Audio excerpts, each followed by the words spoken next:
भन्न चाहन्छु। Youth creation Nepal यस्तो संस्था हो कि जब कि युथ क्रिएसन नेपालले धेरै कार्यक्रमहरू गरिएका छन्, जस्तै मिस हेरिटेज क्विन नेपाल, त्यसपछि best of mister and miss best Malla लगायत विभिन्न कार्यक्रमहरू सञ्चालन तथा म्यानेजमेन्टहरू गर्दै आएका छन्।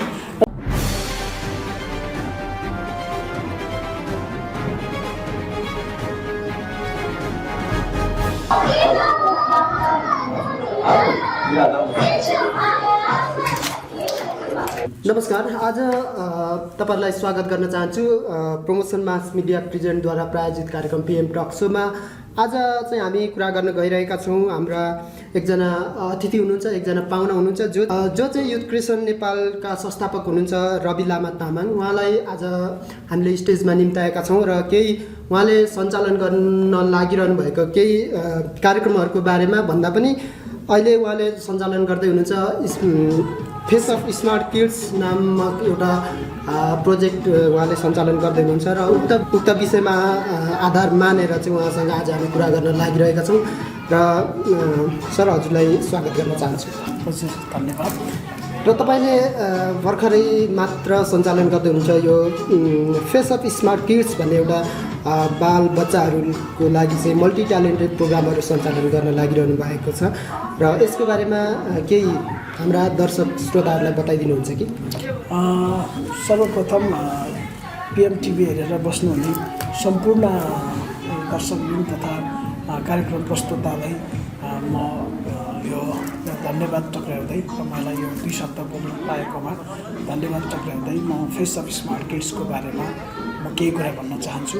युथ क्रिएसन नेपाल यस्तो संस्था हो कि जब कि युथ क्रिएसन नेपालले धेरै कार्यक्रमहरू गरिएका छन्, जस्तै मिस हेरिटेज क्विन नेपाल, त्यसपछि best of mister and miss best Malla लगायत विभिन्न कार्यक्रमहरू सञ्चालन तथा म्यानेजमेन्टहरू गर्दै आएका छन्। हजुर सर, अनि विशेष गरी चाहिँ यो फेस अफ स्मार्ट किड्स सञ्चालन गर्नुको मुख्य उद्देश्य र बालबच्चाहरूले यो क्षेत्रमा लागेर चाहिँ यो तपाईँको क्रिएसन नेपालमा चाहिँ यो फेस अफ स्मार्ट किड्सको एउटा प्रोग्राममा चाहिँ सहभागी भएर चाहिँ उहाँहरूको उद्देश्य र उहाँहरूले चाहिँ के चाहिँ आशा राख्न सक्छन् इभन बच्चाले र बच्चाको अभिभावकले? फेस अफ स्मार्ट किड्सको अब जति पनि सहभागिताले केसम्मको आशा राख्न सकिन्छ भने एक त के छ भनेदेखि तपाईँको एक त ऊ आफूमा पहिलाभन्दा अलिकति मल्टी ट्यालेन्टेड र अलिकति फुर्तिलो र के अरे जुन क्यामेरासँग फेस गर्न सक्ने, अरू व्यक्तित्वसँग फेस गर्न सकिने कुराहरू हुन्छ। र अर्को कुरा के छ भनेदेखि चाहिँ अब के अरे अरू कुनै पनि ठाउँमा गएर चाहिँ तपाईँको जस्तै अब भोलि म्युजिक भिडियो इत्यादि कुराहरू जस्तै अब अहिले बाल कलाकारहरूको लागि पनि धेरै मगाइरहेको डिमान्ड गरिरहेको हुन्छ। अनि त्यसपछि तपाईँको बाल कलाकारहरूको लागि पनि डिमान्ड गरिरहेको हुन्छ।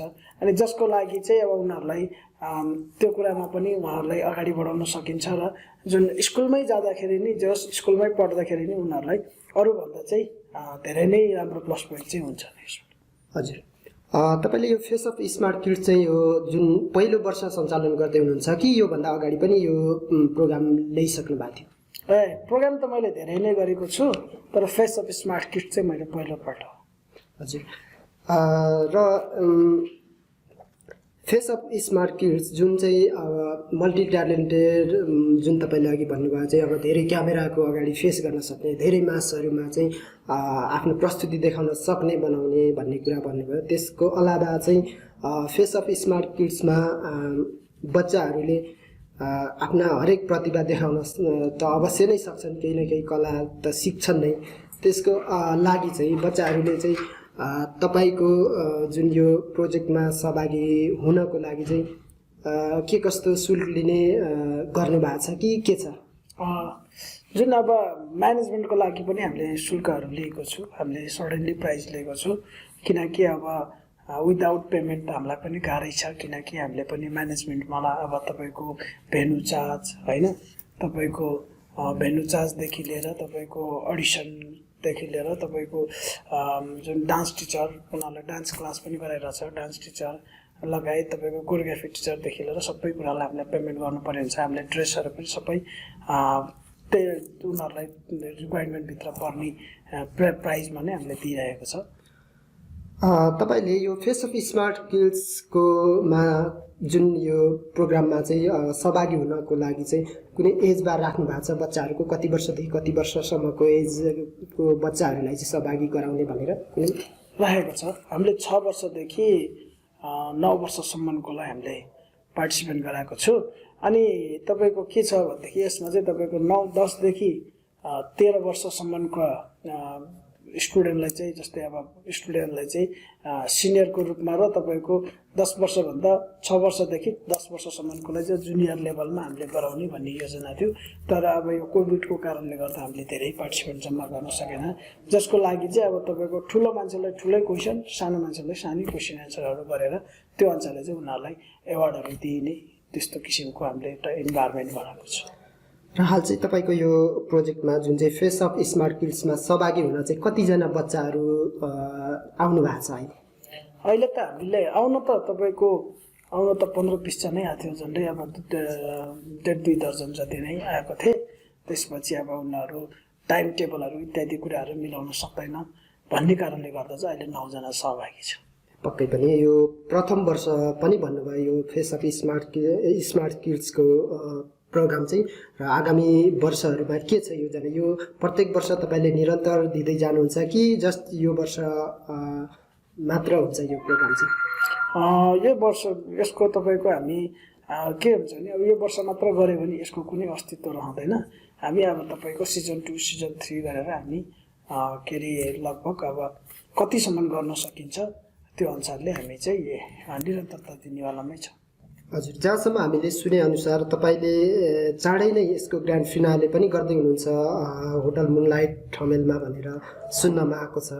र जुन ग्रान्ड फिनालेमा चाहिँ जुन अब उहाँहरूको अभिभावक आउने मन गर्नुहुन्छ होला, सायद आफन्तहरू छरछिमेक साथीभाइ आउला, त्यसको इन्ट्रान्सको के व्यवस्था गर्नुभएको छ? फ्री छ कि अलिकति चार्ज लिने व्यवस्था गर्नुभएको छ कुनै त्यसको बारेमा?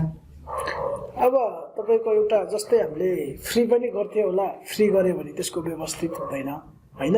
अनि तपाईँको अब व्यवस्थित गर्नको लागि व्यवस्थापनको लागि केही हामीलाई के अरे शुल्कहरू लिनुपर्ने कुराहरू हुन्छ।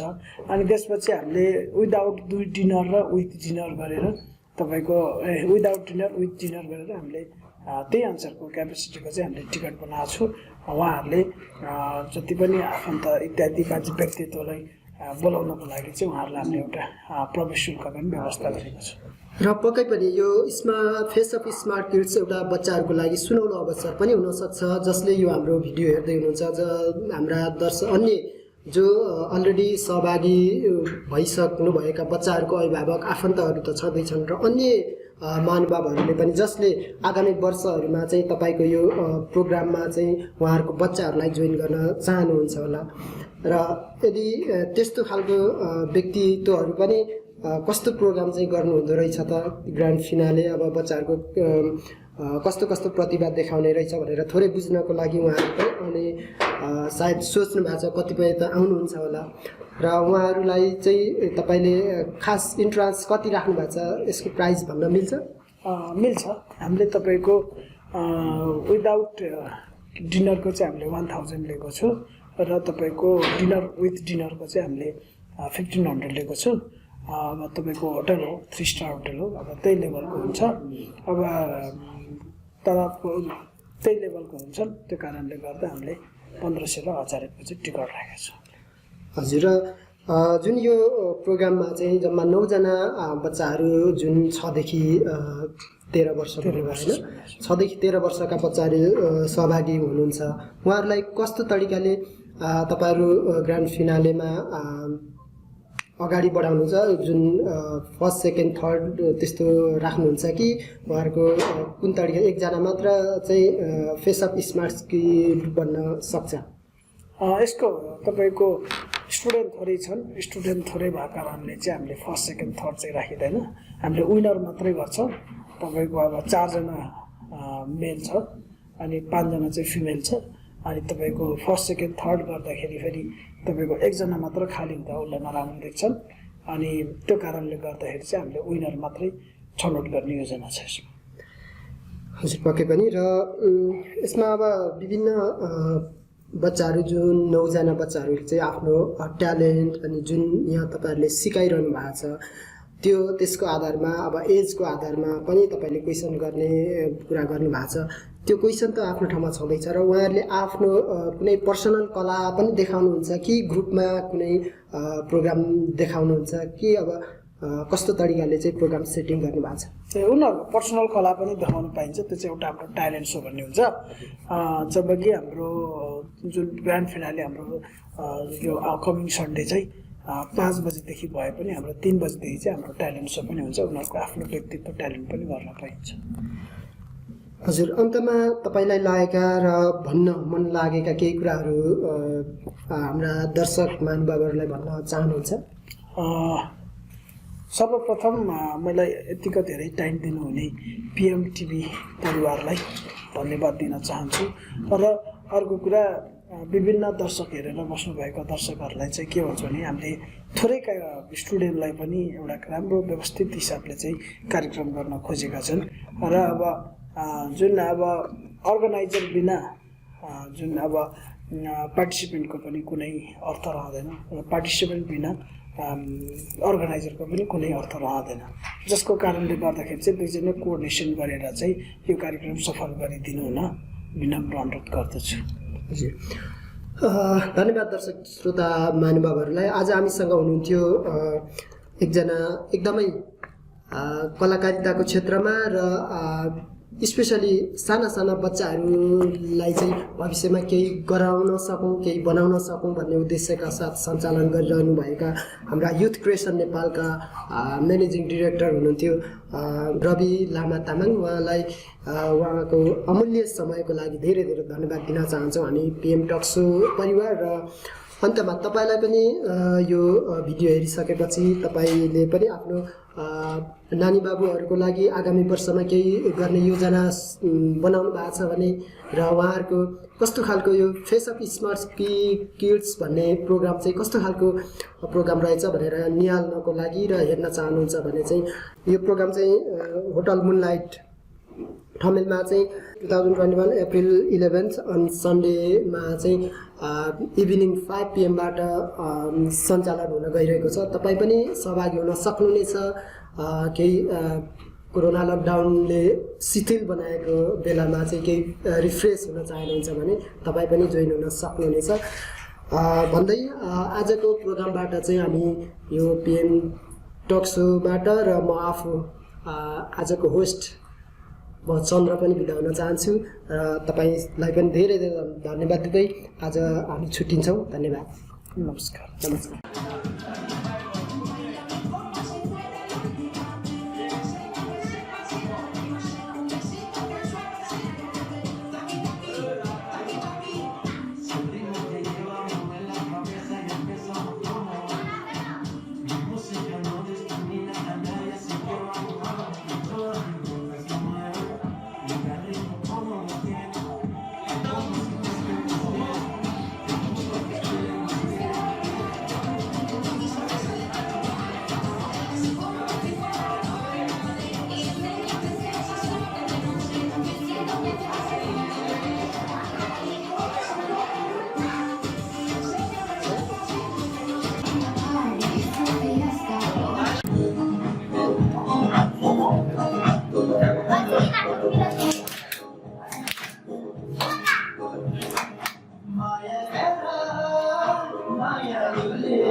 Maya